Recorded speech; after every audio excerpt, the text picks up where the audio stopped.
जंगलों की हालत बेहद खराब हो गई है। 60% जंगल बिगड़े वन की श्रेणी में आ चुके हैं। इसकी कोई भी सज्जन इसकी जांच करा सकता है कभी भी कर। रातापानी टाइगर रिजर्व का गठन 16 साल से शिवराज जी ने रोका हुआ था। जैसे ही शिवराज जी मुख्यमंत्री पद से हटे, फाइल आगे बढ़ गई और डॉक्टर मोहन यादव ने उसको टाइगर रिजर्व घोषित करा दिया। लगभग 2 साल होने को हैं। आदिवासी के मामले जहां आते हैं, सब वही सस्ती राजनीति तलाशते हैं। मैं तो यही चाहता हूं कि अगर किसी आदिवासी का हक बनता है तो उसको बिल्कुल दिया जाए। क्षेत्र के गरीब आदिवासियों के लिए ना तो शिक्षा में कुछ किया, कोई सुधार किया, ना स्वास्थ्य सेवाएं वहां तक पहुंचाई, ना रोजगार का एक एक नए पैसे का रोजगार वहां नहीं है। नमस्कार, मैं हूं संजीव श्रीवास्तव। आप देख रहे हैं 4 PM न्यूज नेटवर्क। मित्रों, केंद्रीय कृषि मंत्री शिवराज सिंह चौहान की एक फाइल फिर सुर्खियों में है, चर्चाओं में। और ये फाइल जब वे मध्य प्रदेश के मुख्यमंत्री थे उस दौर की है। और मामला कुछ यूं है कि वहां जो एक आदिवासियों को उकसाने और वन भूमि पर कब्जे से जुड़े हुए मामले हैं। और ये अकेला दौर ऐसा रहा है कि मध्य प्रदेश भर में शिवराज सिंह चौहान मध्य प्रदेश के 4 बार मुख्यमंत्री रहे और 17 वर्ष के लगभग का उनका कार्यकाल रहा है। और बहुत सारी शिकायतें वन महकमे से जुड़ी हुई रही हैं। और एक अधिकारी हैं, भारतीय वन सेवा के एक रिटायर्ड अफसर हैं, 1985 बैच के अधिकारी हैं, वो इस लड़ाई को लड़ रहे हैं। और ये मामला कोई नया नहीं है, मामला पुराना है, बातें पहले भी हुई है। लेकिन अभी खुला इसलिए है, या ये इसकी चर्चा मैं आज इसलिए करने जा रहा हूं कि शिवराज सिंह चौहान ने कुछ ऐसी बातें कही हैं जो कहते हैं ना कई बार कि अफसाना बन जाता है तो वो कुछ बना हुआ है। बात खुद केंद्रीय कृषि मंत्री की ओर से आई है तो चर्चा भोपाल से लेकर दिल्ली तक और दिल्ली के अलावा भी, क्योंकि जो शिवराज सिंह चौहान है वो एक ऐसा फेस है जिसे देश जानता है। और उनके कई सारी बातें होती हैं कि वो प्रधानमंत्री पद के दावेदार भी हैं, वे भारतीय जनता पार्टी के राष्ट्रीय अध्यक्ष भी हो सकते हैं। वो मामला मसला अलग है। लेकिन ये चूंकि ट्राइबल से जुड़ा मसला है, आदिवासियों से जुड़ा मामला है, और आदिवासी आज की तारीख में चाहे भारतीय जनता पार्टी हो या अन्य दल हो, सबके लिए एक बड़ा वोट बैंक है। तो खुद शिवराज सिंह चौहान ने इस फाइल को खोला और जैसा मैंने कहा कि भारतीय वन सेवा के एक रिटायर्ड ऑफिसर इस मामले को लड़ रहे हैं। और चूंकि मध्य प्रदेश में भारतीय जनता पार्टी की सरकार है, मोहन यादव मुख्यमंत्री हैं, और दिवाली के दिन जो अभी दिवाली बीती है उस दिन नोटिस इशू किए गए हैं, वो जो वन भूमि पर कब्जे की बातें हैं। तो चलेंगे उन खास जो अफसर हैं, अधिकारी हैं, सीधे पहले मैं उनको जोड़ूंगा जो इस लड़ाई को लड़ रहे हैं। जुड़ गए हैं मित्रों, आप कई लोग जानते होंगे, ये आजाद सिंह डबास साहब हैं। और आजाद सिंह डबास साहब भारतीय वन सेवा के 1985 बैच के, जैसा मैंने बताया कि रिटायर्ड अफसर हैं और इस लड़ाई को वे लड़ रहे हैं। और जो है वो उनका एक अपना एनजीओ है जो है सिस्टम परिवर्तन अभियान, जिसके भी अध्यक्ष हैं वन बिरादरी एसोसिएशन और बायोडायवर्सिटी बचाओ आंदोलन, तीनों के ही वे अध्यक्ष हैं। और पूरा जो चाहे मध्य प्रदेश हो या देश हो, इसकी चिंता आप जबरदस्त करते हैं। पर्यावरण को बचाना है, जो वन खत्म हो रहे हैं उसके लिए लड़ाई लड़ने वालों में एक आप बहुत जानी मानी शख्सियत है। तो मैं आजाद साहब बहुत बहुत स्वागत करूंगा, आपने हमारे लिए समय निकाला, बहुत धन्यवाद, बहुत आभार पहले तो।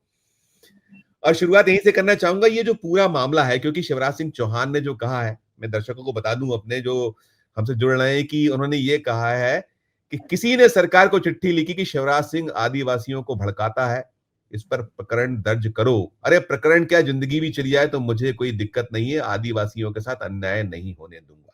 ये जनजातीय सम्मेलन हुआ 29 तारीख की बात है। विदिशा संसदीय क्षेत्र है, जो जाना माना संसदीय क्षेत्र है, वहां से शिवराज सिंह चौहान सांसद है बीजेपी के। शुरुआत यहीं से। आजाद साहब, क्या है पूरा मामला? शिकायत तो आप ही की है, शुरुआत आपसे, क्या शिकायत है? जी, दरअसल जैसा कि सभी को मालूम है, मध्य प्रदेश के लगभग जितने भी जागरूक लोग हैं, चाहे वो मीडिया के हैं, चाहे पॉलिटिशियन हैं, चाहे एडमिनिस्ट्रेटर्स हैं, कि शिवराज सिंह चौहान बुधनी विधानसभा का वर्ष 1990 से प्रतिनिधित्व करते आ रहे हैं। तो पहले क्या था, वैसे तो पूरे प्रदेश की भी स्थिति, अगर हम 60s और 70s की बात करें, शुरुआती दौर में सिर्फ मध्य प्रदेश में कांग्रेस ही कांग्रेस होती थी।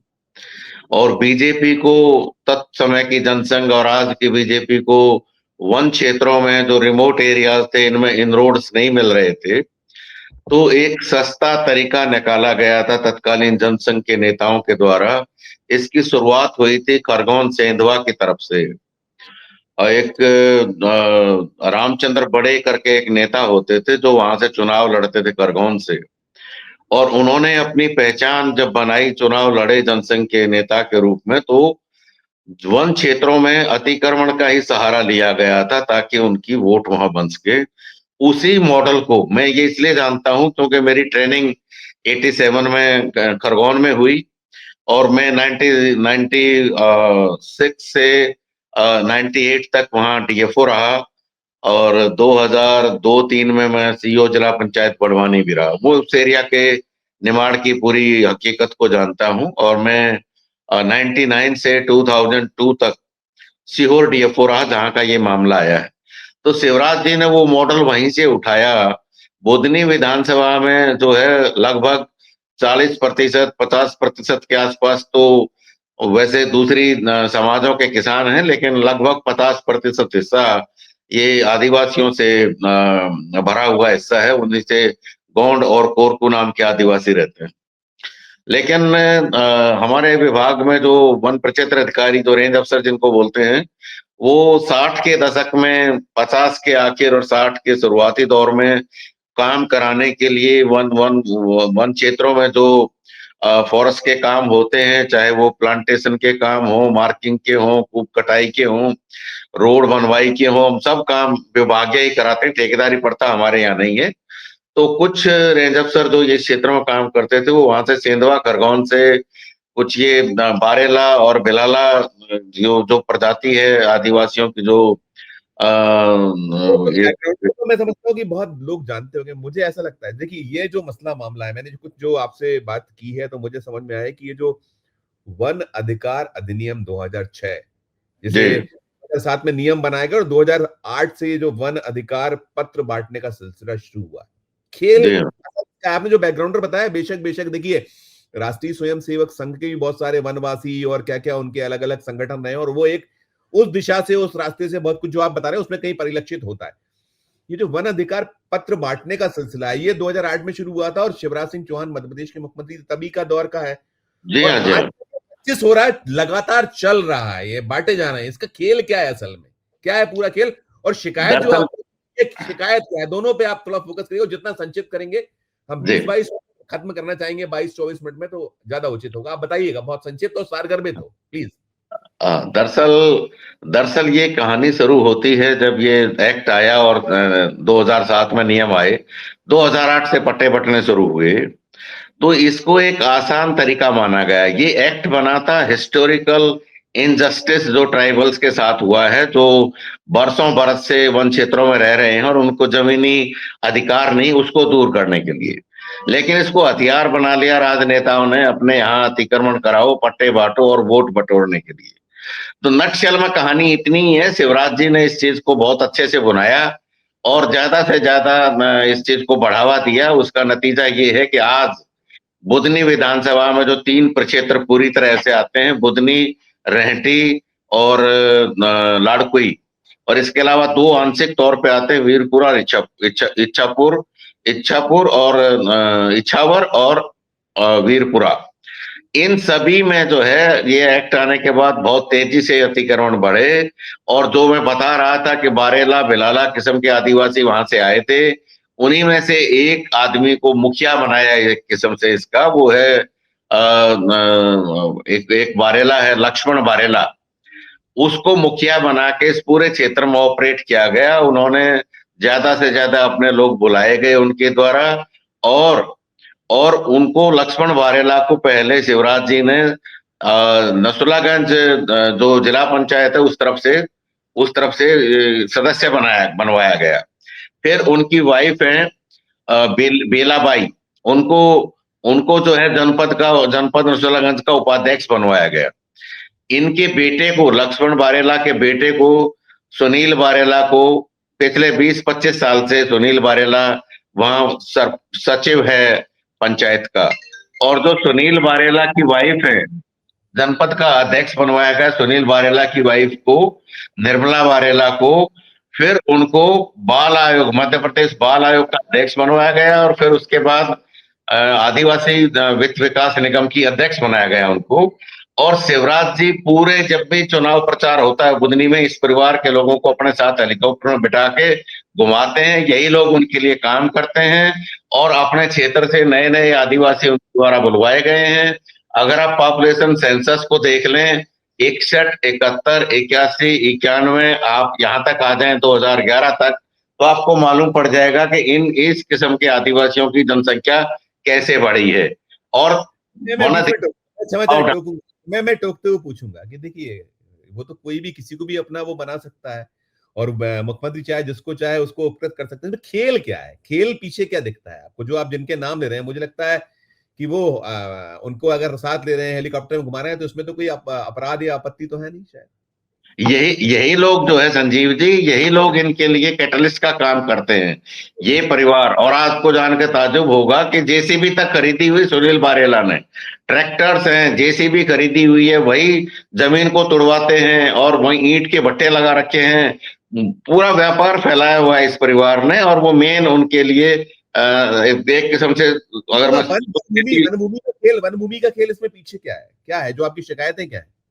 तो वो वन भूमि में ही तो अतिक्रमण करवा रहे हैं। चाहे हमारे यहाँ दो किस्म का वो है, एक सामान्य वन मंडल है, और एक सामान्य वन मंडल से वन विकास निगम का भी एक प्रोजेक्ट वहां चल रहा है।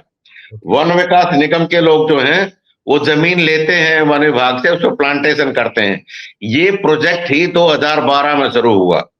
हमारा एक्ट आया 2006 में, नियम बने 7 में, पट्टे बंटने लगे 8 से। 2005 के पहलों को, 13/12/2005 के पूर्व के निवासियों को यह दिया जाना है। तो वन विकास निगम के जितने भी प्लांटेशन हैं, उनमें जितने भी अतिक्रमण हैं, वो सब अवैध हैं। ए से लेके जेड तक सब अवैध हैं। और आपको ये भी सुन के ताज्जुब लगेगा कि जब पूरा प्रदेश कोविड में चल रहा था, कोविड में त्राही त्राही मची हुई थी, जब दोबारा से सरकार बनी, कमलनाथ जी की सरकार गई 20 मार्च 2020 को, और शिवराज जी 23 मार्च 2020 को चौथी बार जब मुख्यमंत्री बने, उसके 6 महीने के अंदर ही इन्होंने लाड़कुई वन परिक्षेत्र के भिलाई वनग्राम में एक आदिवासी सम्मेलन कराया, जैसे कल भैरुंदा में हुआ है। और उस सम्मेलन में 1300 वन अधिकार पत्र बांट दिए गए। वो 1300 के 1300 जो वन अधिकार पत्र बांटे गए, उसमें कोई कानूनी प्रक्रिया का पालन नहीं हुआ, कोई तहकीकात ठीक से नहीं हुई। उसकी तहकीकात आज वन विभाग अपने डॉक्यूमेंट्स में, आरटीआई मुझको मैं ले रहा हूं उसको, वो सब अवैध बटे, कम से कम 80%।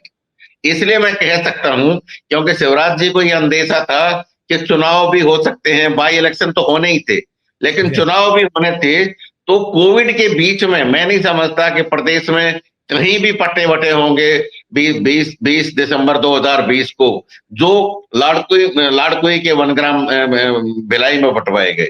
सीधा सीधा 1300 पट्टे बटे थे, शायद 1300 पट्टे तब बटे थे, 1300 पट्टे बटे हैं एक ही दिन। और मैं ये कहना चाहता हूं, जैसे कल कुछ क्लिपिंग्स मेरे बहुत सारे लोग मुझसे जुड़े हुए, क्योंकि मैं एक ही जगह 3 साल डीएफओ रहा हूं, वो है सीहोर। बहुत सारी क्लिपिंग्स मेरे पास कल के भाषण की शिवराज जी की आई हैं। तो उसमें वो कह रहे हैं कि नहीं नहीं, अब हम साक्षरता भी देंगे, अब हम स्वास्थ्य सेवाओं में भी इजाफा करेंगे, रोजगार में आपको लगाने चाहिए। मैं ये कहना चाहता हूं कि जो शख्स लगभग 20 साल 15 महीने से एक किस्म का बीच में अवकाश समझ लीजिए, आपके जैसे सरकारी अधिकारियों को ईएल मिल जाती, उस किस्म की ईएल थी वो कांग्रेस की सरकार। तो लगभग 20 साल ही समझ लीजिए, 17 तो किया ही किया है इन्होंने। तो उतना जब रूल किया, तो क्षेत्र के गरीब आदिवासियों के लिए ना तो शिक्षा में कुछ किया, कोई सुधार किया, ना स्वास्थ्य सेवाएं वहां तक पहुंचाई, ना रोजगार का एक एक नए पैसे का रोजगार वहां नहीं है। 2-4 फैक्ट्री बुधनी क्षेत्र में आई है, वो जो आदिवासी बेल्ट से बाहर है, वर्धमान वगैरह की 2-4 फैक्ट्री लाए। तो रोजगार के नाम से कुछ नहीं लाए, शिक्षित नहीं किया लोगों को, तो क्या करेंगे? अगर मैं ये कहना चाहता हूं, अगर मैं भी आदिवासी होता इसी तरह से और आया होता, तो मैं भी जंगल तोड़ रहा होता, क्योंकि भूख तो मुझे भी लगती है ना। तो मुझे भी रात का खाना, सुबह का खाना चाहिए ना। आप 3 साल वहां रहे, क्या उस दौर में आपने इन चीजों को उठाया था? एक, और ये मामला कब से आप रेज करेंगे? 4 महीने की बात कर रहे हैं, मुझे ध्यान था आप काफी वक्त से, शायद 19 से खत लिख रहे हो। आपने जब वन मंत्री के पद पर कांग्रेस मतलब मुख्यमंत्री कमलनाथ की सरकार के दौर में भी चिट्ठियां विट्ठी लिखी हैं, आप शायद वन मंत्री थे तब के, उमंग सिंगार, उनको भी लिखी, क्या स्टेटस को था उसका ही बताइए ना थोड़ा सा। दरअसल वन अधिकार पत्रों के वितरण के संबंध में मैं जब नौकरी में था 2010 में, मैंने पहली बार पत्र लिखा था झाबुआ से। मैं वहां चीफ कंजर्वेटर था, क्योंकि धार वन मंडल का एक मामला सामने आया था जिसमें 10,000 पट्टे एक ही दिन में बंटवा दिए गए थे। ये तो 1300 बटे हैं, वहां 10,000 का मामला था। हालांकि वो सीधा विषय मुझसे नहीं जुड़ता था, लेकिन चूंकि मैं एक वन अधिकारी था तो मैंने भोपाल अपने पीसीसीएफ कार्यालय में लिखा था कि इस तरह से ये घटना हुई है, इससे गलत संदेश जाएगा और बहुत सारे जंगलों को बहुत नुकसान होगा। लेकिन हमारा विभाग, जैसा कि मैं तो कह ही सकता हूं और कहता ही रहता हूं, कि बहुत कमजोर मामला है, चीजों को ठीक से टेकअप नहीं कर पाते, पॉलिटिशियंस को फेस नहीं कर पाते और अपने कंफर्ट जोन में रहना चाहते हैं, कोई किसी से बुरा नहीं बनना चाहता। 15 साल से मैं वन अधिकार पत्र जिस गलत तरीके से बांटे जा रहे हैं उनके लिए मैं काम कर रहा हूं। मैंने हमेशा ये मांग की है, सर्विस में रहते हुए, मैं 17 में रिटायर हुआ, 10 से मुद्दा उठा रहा हूं कि सैटेलाइट इमेजरीज के माध्यम से वेरीफाई कराएं। अगर जो कट ऑफ डेट है 13/12/2005 की, उससे पहले अगर वहां खेती हो रही है तो बिल्कुल स्वागत है, आप पट्टे दे दीजिए, वन अधिकार पत्र बांट दीजिए। लेकिन 13/12/2005 की तारीख में अगर वहां जंगल खड़ा है, फिर वहां पट्टे नहीं दिए जाने चाहिए। ये बेसिक लड़ाई है। और शिवराज जी के खिलाफ पिछले पिछले 6 साल से लिख रहा हूं, 2009 से, जब ये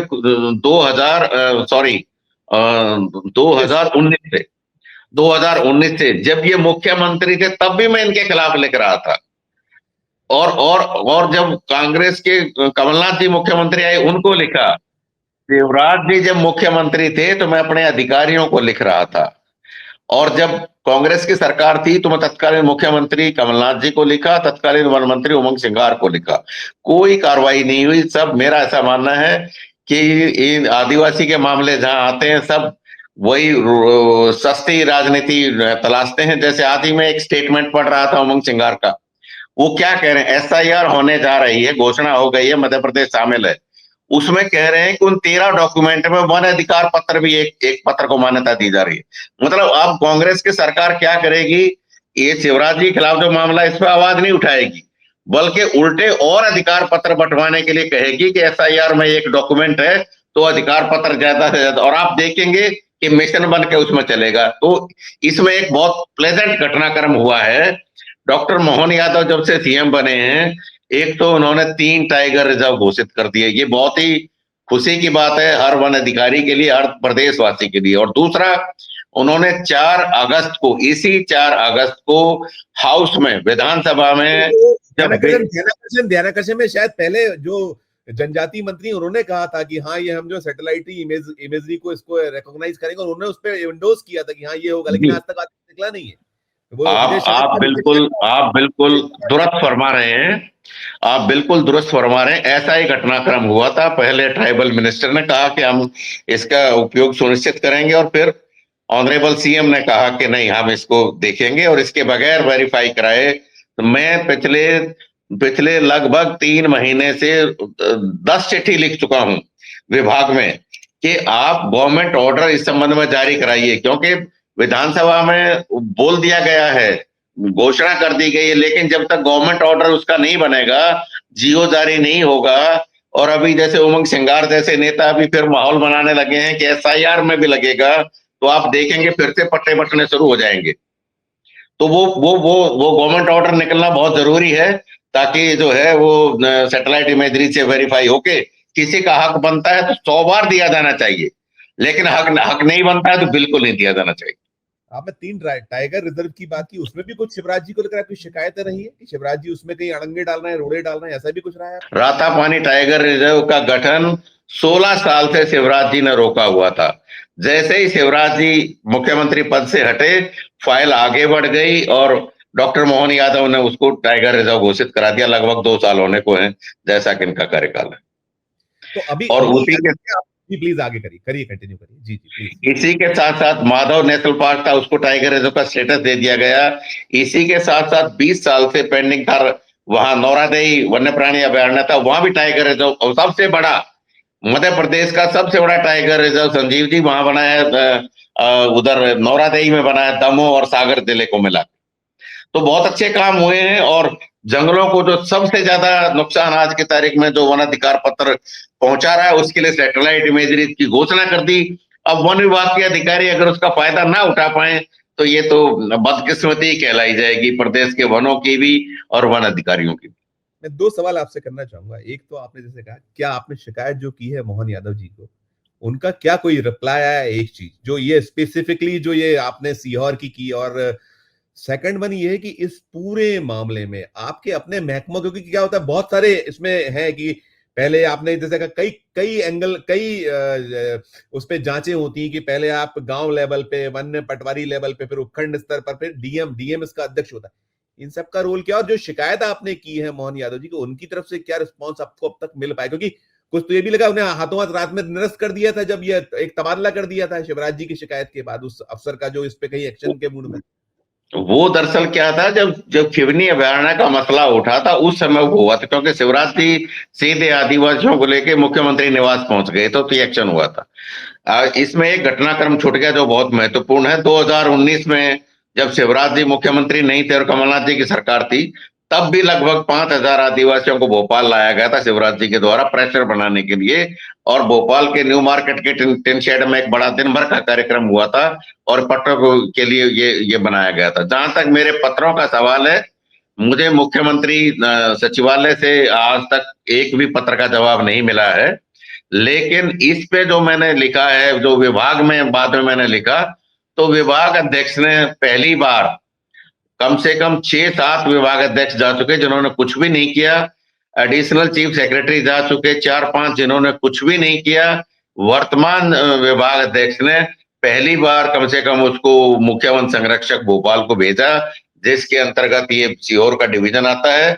लेकिन वहां डीएफओ और एसडीओ के बीच एक अनावश्यक कॉरस्पॉन्डेंस में वो वहां पड़ा रहा।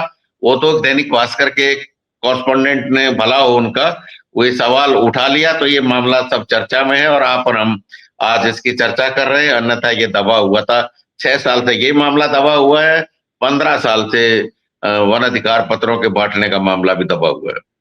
मैं छोटे छोटे जवाब दीजिएगा, मैं 2-3 सवाल में खत्म करूंगा। ये जो आपराधिक प्रकरण चाहते हैं शिवराज जी, इसके इसके आधार क्या क्या है? इसके आधार क्या है? इसके आधार ये है कि अतिक्रामक जो होता है उसके खिलाफ कार्रवाई होती है, और जो अतिक्रमण के लिए उकसाता है, अबेटमेंट अबेटमेंट करता है किसी भी क्राइम का, तो शिवराज जी इसमें, मेरी नजर में अबेटमेंट किया है शिवराज जी ने। इस कारण से Indian forest act 27, forest conservation act 1980 और ये अपना इंडियन पिनल कोड और पब्लिक डिस्ट्रक्शन प्रॉपर्टी और बीएनएस के संबंधित प्रावधानों के तहत इनके खिलाफ आपराधिक प्रकरण दर्ज होना चाहिए, ताकि एक संदेश जा सके कि कितना ही बड़ा नेता या अभिनेता क्यों ना हो, उसके खिलाफ कार्रवाई। जैसे सलमान खान के खिलाफ 20 साल से वहां काला हिरण का केस अभी चल रहा है, तो शिवराज जी मुख्यमंत्री ठीक है, 4 साल 4 बार रहे होंगे, लेकिन कोई भी लॉ के, nobody is beyond law, law और कानून सबके लिए बराबर है, तो इनके खिलाफ कार्रवाई होनी चाहिए। राइट।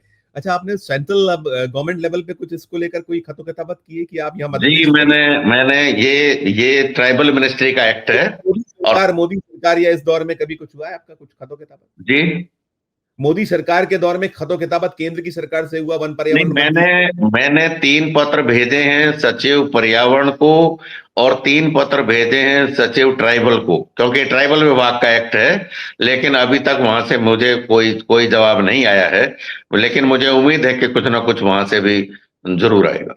ये कब भेजा है आपने? कितना वक्त हो गया? कितने वक्त से इसको हो गए 2 महीने के अंदर गए हैं ये। क्या चाहते हैं आप? क्या चाहते हैं? आपकी डिमांड्स क्या है? मैं तो यही चाहता हूं कि अगर किसी आदिवासी का हक बनता है तो उसको बिल्कुल दिया जाए, और हक नहीं बनता है तो बिल्कुल नहीं दिया जाए, और इसकी एक डेडलाइन फिक्स कर दी जाए। एक्ट है 2006 का, 8 से पट्टे शुरू हुए और 17 साल से हम पट्टे बांट रहे हैं, अभियान के रूप में बांट रहे हैं। कहीं ना कहीं तो इसकी एक अंतिम सीमा तय होनी चाहिए कि भाई हाँ, यहाँ तक सब सेटल हो जाएगा। और अगर नहीं हो रहा है तो जो कल्प्रेट है, भले ही वो वन विभाग के अधिकारी, उनके खिलाफ भी कार्रवाई होनी चाहिए। अगर किसी का वाजिब वाजिब हक बनता है किसी गरीब आदिवासी का और उसको नहीं दिया जा रहा है, तो संबंधित वन अधिकारी के खिलाफ भी कार्रवाई होनी चाहिए, उसका भी उतना ही बड़ा दोष है। डबा साहब, बहुत लंबा आपका जीवन काल रहा है सेवा का आईएफएस के नाते। क्या स्थिति है जंगलों की मध्य प्रदेश की? आप सब जगह की लड़ाई लड़ रहे हैं और देश तो है, लेकिन मध्य प्रदेश का स्पेसिफिकली बताइएगा, वहां कहाँ कहाँ खड़े हैं हम? ये जो इस और ये जो वन अधिकार नियम या जो वन पट्टे, इनने कितना नुकसान पहुंचा दिए? क्या आपके पास कोई आंकड़ा है? मध्य प्रदेश के वनों को लेके एक आंकड़ा आपके सामने रखता हूं। वो है 1967-68 में मध्य प्रदेश में 60 लाख घन मीटर टिम्बर का उत्पादन होता था, और 2007-8 में मैंने इंडियन फॉरेस्ट सर्विस एसोसिएशन को एक चिट्ठी लिखा था, तब हम मात्र 3 लाख घन मीटर पे थे। क्योंकि छत्तीसगढ़ अलग हो गया था, 3 लाख घन मीटर वहां हो गया। 60 लाख से 40 वर्ष के अरसे में हम 6 लाख घन मीटर पे आ गए। ये कंट्रीब्यूशन है, ये जंगल की हालत है। और आज 3 लाख से हम 1 लाख पे आ गए। 1 लाख घन मीटर होता है, 60 लाख होता था, आज 1 लाख घन मीटर होता है। बांस हमारा 4 लाख नौसलर टन 2007-8 में होता, 2007-8 में होता था। आज हमारा 30-35 हजार नौसलर टन होता है। जंगलों की हालत ये हो गई है। लघु वनोपज, सैकड़ों किस्म की लघु वनोपज होती थी, आज लघु वनोपज से खाली हो चुका है। और ये हमारा लघु वनोपज संघ का जो कार्यालय है, जो जो यहाँ बना है, लघु वनोपज संघ का जो उपक्रम है वन विभाग का, ये मात्र तेंदुपत्ता के तुड़वाई करके उससे जो है 5-7 हजार, 1,000 करोड़ के नीचे नीचे का कारोबार कर रहा है। जबकि मध्य प्रदेश के जंगलों में पूरी बर्बादी के बावजूद आज भी कम से कम 10,000 करोड़ का कारोबार लघु वनोपज संघ से ही किया जा सकता है, बशर्ते हम अपनी लघु वनोपज का ठीक से संरक्षण करें, संवर्धन करें, प्राइमरी प्रोसेसिंग करें, उसकी मार्केटिंग इंश्योर करें। लेकिन जंगलों की हालत बेहद खराब हो गई है। 60% जंगल बिगड़े वन की श्रेणी में आ चुके हैं। इसकी कोई भी सज्जन इसकी जांच करा सकता है कभी भी। इतने हालात खराब हैं। और ये जो वाइल्ड लाइफ जिस पे हम ढिंडोरा पीटता है वन विभाग, हम टाइगर स्टेट हैं, हम चीता स्टेट हैं, हम ये स्टेट हैं, वो स्टेट हैं, उसमें भी जो डिजायर्ड है, आज की तारीख में अगर 25 स्क्वायर किलोमीटर पे भी हम एक टेरिटरी टाइगर की मान लें, तो हमारे पास कम से कम भी 5,000 टाइगर होने चाहिए, जबकि हैं 785। ये वन्य प्राणी की हालत है। और ये तो मैं एक स्पीसी की बात कर रहा हूं, हर स्पीसीज पे इसी तरह का आंकड़ा है। आज चीता आए हैं, चीता को हम यहां से उठाकर हम गांधी सागर ले जा रहे हैं। अभी हेलीकॉप्टर से हम शिफ्टिंग कर रहे हैं, ब्लैक बक की हम शिफ्टिंग कर रहे हैं। जबकि गांधी सागर अभयारण्य हमारा 75 का बना हुआ है, 1975 का सेंचुरी है। वहां आज तक हम 50 साल में हर्बीवोर पैदा नहीं कर सके, जो अभी चीता को छोड़े तो उनका खाना बन सके। ये तो हालत है जंगलों की। राजा साहब, आपने ऐसी जबरदस्त आंकड़े दिए कि 9,000 करोड़ का डेफिसिट, कि आप अगर चाहें तो लघु वनोपज से 1,000 करोड़ आ रहा है, 10,000 करोड़ कमा सकते हैं। जी हाँ, करा सकते हैं। 60 लाख आप बता रहे हैं और कहाँ हम 1 लाख पे खड़े हैं। ये तो बहुत भयावह आंकड़े हैं। मतलब जी को भी जी। और अभी तात्कालिक बिल्कुल आखिरी प्रश्न, छोटा सा जवाब, ये जो पूरा मसला है शिवराज जी वाला, इसमें कोई इंक्वायरी ऑर्डर करना चाहिए, सेंट्रल को कुछ होना चाहिए कि ऐसी जो इंक्वायरी हो कि सब कुछ साफ हो जाए और ये रुक जाए, ये सिलसिला थम जाए, जंगलों को बचाने के लिए। अंतिम नोट आपका।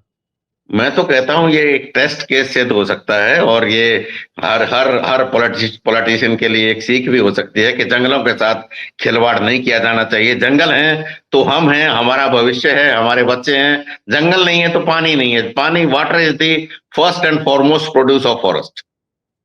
Right sir. नहीं, मैं डबा साहब का बहुत धन्यवाद करूंगा। आप अपनी लड़ाई जारी रखिए और हम लोगों से जो बनेगा, हम आपके लिए सदा सदा खड़े हुए हैं, निरंतर मिलते रहेंगे। लेकिन ये निश्चित तौर पर मैं यहाँ आके समअप कर देता हूँ कि ये सेंट्रल गवर्नमेंट को देखना चाहिए, जो बड़ी बड़ी बातें करते हैं मोदी जी, उनकी पूरी टीम की, भाई हम जंगलों को बचाना है, हमें पर्यावरण को बचाना है। लेकिन ये यदि हालत रहेगी जो आप आंकड़े देख रहे हैं, तो मुझे लगता है देखें, शायद केंद्र सरकार हमारा प्रोग्राम देखे।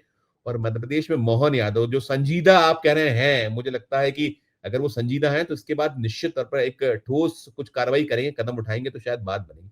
बहुत बहुत शुक्रिया, बहुत बहुत आभार आपका डबा साहब। हम फिर मिलेंगे किसी दिन। Thank you Sanjeev ji, thank you so much. तो मित्रों, आप सुन रहे थे, ये थे आजाद सिंह डबास साहब।